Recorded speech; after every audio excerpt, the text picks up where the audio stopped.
So I'm going to move on to the lavender burnside derby. So this is a spin on a brown derby. We just kind of made it our own.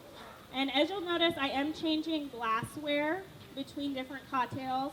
Um, this glass was chosen because it looks good with this kind of cocktail. And it's a little bit more of a classic style cocktail, and this is more of a classic style glass. But you really can put it in whatever kind of glass you want. So if you wanted to do it in a rocks glass, you could. It's really up to you. So what you're going to need is a cocktail shaker, some ice, your glass, some burnside bourbon, and some honey lavender simple syrup. So who here knows how to boil water? Yeah, everybody? If you do know how to boil water, then you know how to make simple syrup, so that's a plus. It's pretty simple. All you have to do is take equal parts of sugar and water to make simple syrup and boil it until the sugar dissolves, and then you let it cool. So we're making a honey lavender simple syrup, so it's really the same process, except instead of using sugar, you're using honey. If you want the honey flavored honey stronger, and then you're going to take some dried lavender. So you can use lavender from your garden, and then you can dry it. Al's Garden Center does have it for sale.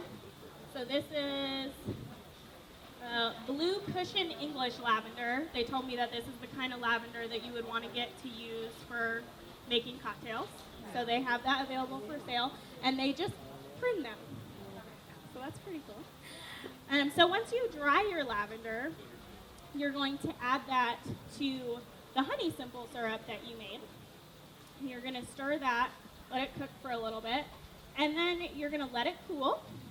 And after you've let it cool, you're going to take a little mesh strainer like this, and you're just going to strain the dried lavender out of it.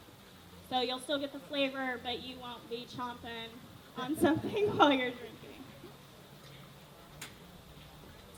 All right. So what we're going to do with this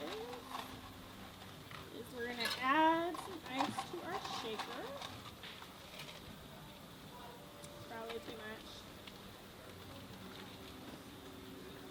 And then we're going to add some honey simple syrup, so it's going to be 0.5 ounces. And then this also calls for grapefruit juice, which I forgot to tell you. Because really you could just put burnside bourbon and some honey simple syrup in a shaker and pour it in a glass and you're good to go.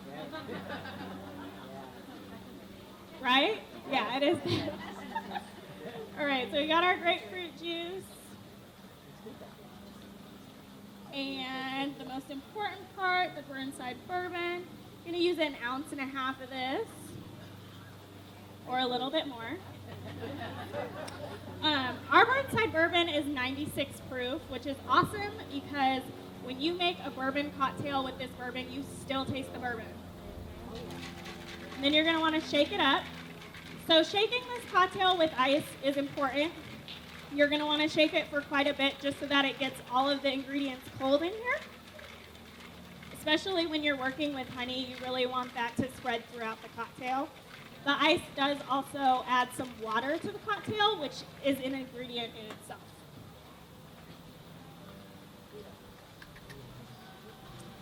So, once you have shaken it, you just pour it into your glass. And I would recommend chilling the glass. That'll keep your cocktail cooler for longer.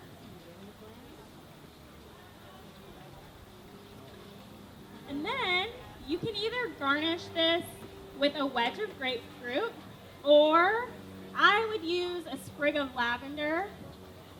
I was planning to use this lavender, but they got cut back. So just imagine a pretty piece of lavender floating on the top.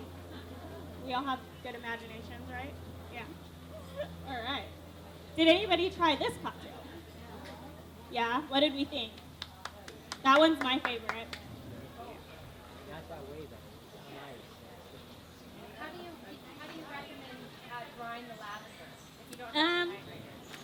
Well, if you don't have a dehydrator, you could just put it in a baggie and put it on the windowsill. This weekend it'll be 20 dry. 90 degrees. Hang it upside down. You could do that too.